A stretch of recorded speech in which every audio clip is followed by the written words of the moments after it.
So I completed almost everything on my to-do list for May, plus some extras that I didn't plan for, which is not bad because health-wise, May wasn't a good month for me.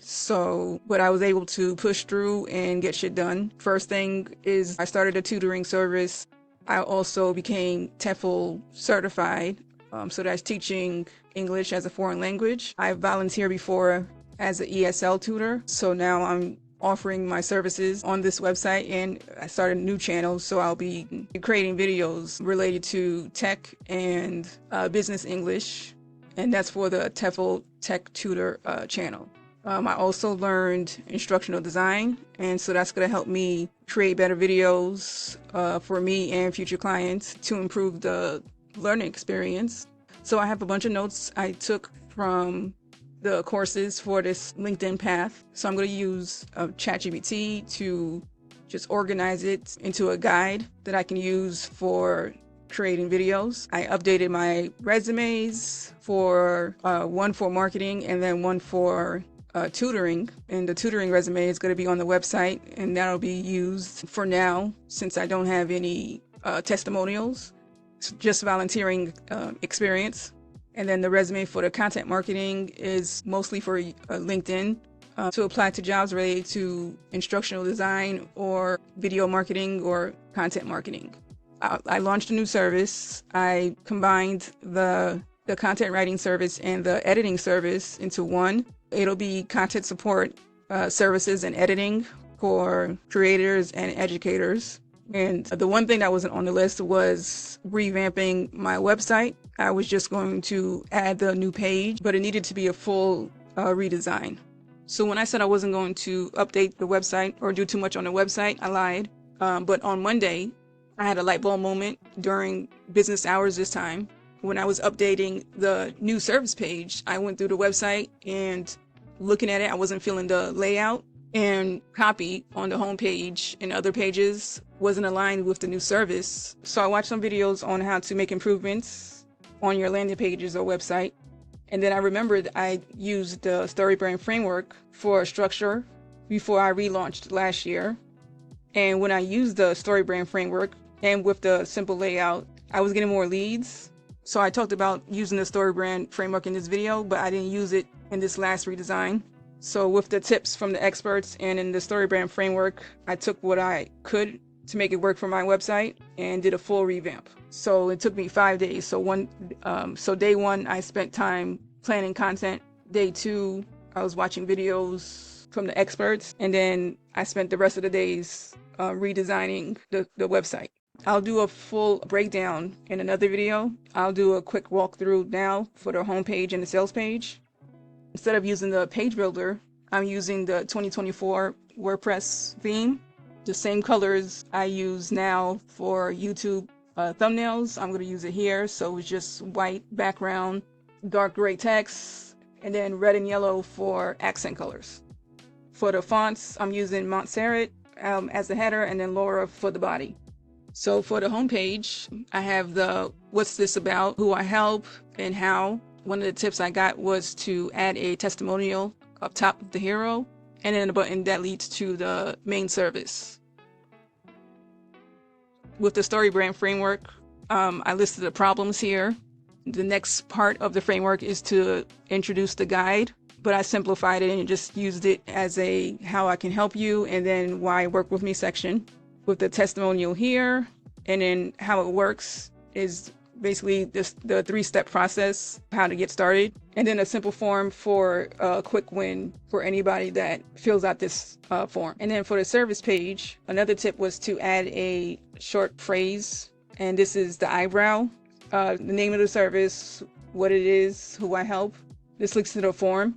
I added personal elements to this image here. So this is a checklist, and I use this as an example of how I would work with the client, like checking off final edits, and then I have my name on it for a little razzle dazzle, draft newsletter, outline, and then task for next week. This is the problem section, same thing as the front page, but just rephrased.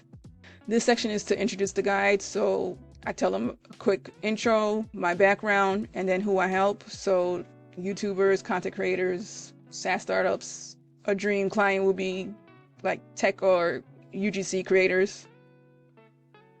Here is my favorite. They call this the pattern interrupt. I couldn't think of anything for this section when they were talking about it in those videos until I got a comment on Monday, and I got to use this as testimonials or feedback from people who watch my videos. And this is perfect to show how my script writing and support could help creators and educators. This also was like a boost of confidence because self-doubt likes to kick in. So this is like basically proof of I do know what I'm doing. I also have a testimonial page with more testimonials. This repeating the same section here, and then a few more testimonials from past clients. This here is a comparison section. So instead of the us versus them, I use it as a us versus doing it yourself. For example, working with me as a tech content creator versus doing it yourself, spending hours trying to figure out how to edit videos. And then the instructional design skills came in handy. So I added it here as a versus with the confusing and overwhelming content, which basically leads back to the comments here. And then I have my options here. So I have like a no-brainer and then a full service here. This is another favorite part. This is another tip. This is called clout jacking. So you get some pull quotes from the experts. So this is like a don't take my word for it. I got some quotes from Vanessa Lau, Ali Abdaal, and Trina Little about the benefits of outsourcing and how it helps you grow. And then the form here, the buttons, all the other buttons lead to the page, a separate page, but I also added a form here. And the FAQs, this is answering common questions and then objections. And then I close out with the, if you're not ready yet, you can join the newsletter and save 20% off. Another tip is to add a short phrase to remove friction. So if you check on other websites, you'll see under some buttons, they'll have 30-day money-back guarantee or no credit card required. For this, I'm using no spam and unsubscribe anytime. I also have a testimonial page here.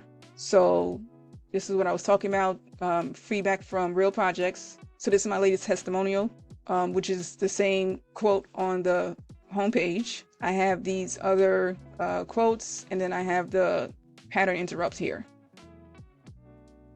And then a link to the services page.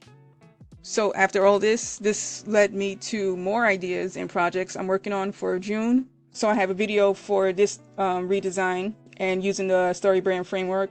And that'll be the first review for the book series. And then I also have a video series, and that video series is going to be a lead generator for the new service. So last week when I talked about being delusional and being obsessed with your goals, this reminded me of this video where she talks about how she spent an hour a day every day for about a year to reach her goals. And she was able to quit her job as a teacher and go full-time on YouTube and also sell digital and physical products like planners. And in this video, she's talking about doing a 30-day challenge, reach your goals. And for this challenge, you spend the first 15 minutes on journaling.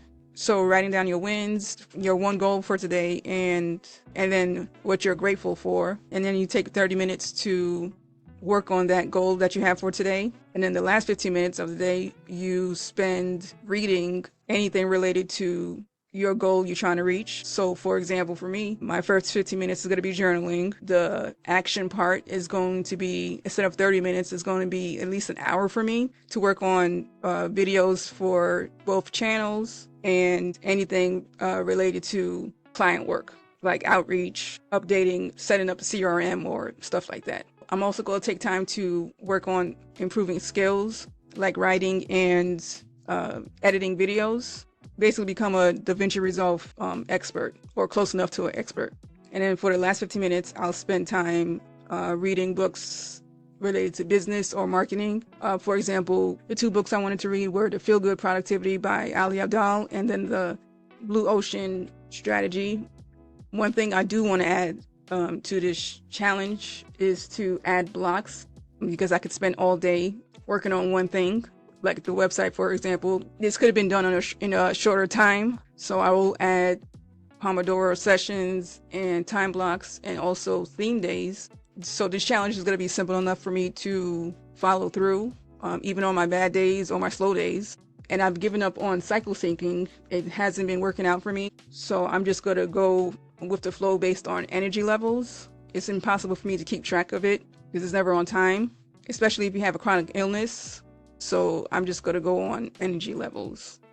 For June, well, first off, I paused the weekly newsletter. So now I have more time to focus on creating videos for both channels. I have a video series that I want to do for this channel, and that would be like a lead generator for the new service. Also the book series. So I already have one book, the Storybrand, plus the Feel Good Productivity and the Blue Ocean Strategy. And then of course the stuff that I need to do for the challenge, like improving the writing skills and the editing skills. I also need to organize all these projects. So I want to start putting everything in AnyType. I'm moving from Notion to AnyType to keep things organized using the para method. So I want to go fully digital. I'll be using AnyType for that. And then a new tool I want to use is Kitchen, or as a CRM, and to manage projects. Also use that as a client portal. Hopefully I can use it for the tutoring, but I know I can use it for content support services. I also need to finally work on those intro videos for Preply and italki to get my profile approved. And also I have a free month of Canva and Riverside, so I'm going to take full advantage of those two tools. So if you see Baby Marge pop up, don't trip. But for the Canva, I'm going to start using the features like the whiteboarding and the spreadsheets just to test it out on there. So I don't have a new obsession for this week. But if you don't know, I love music, and I love all types of music, as you can see. So I have a bunch of new albums and artists to check out.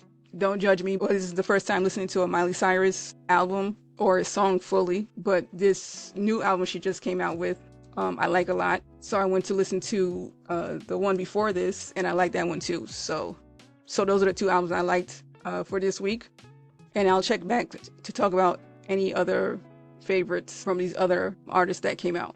That's all for today. Thanks for watching. If you made it this far, see you in the next video.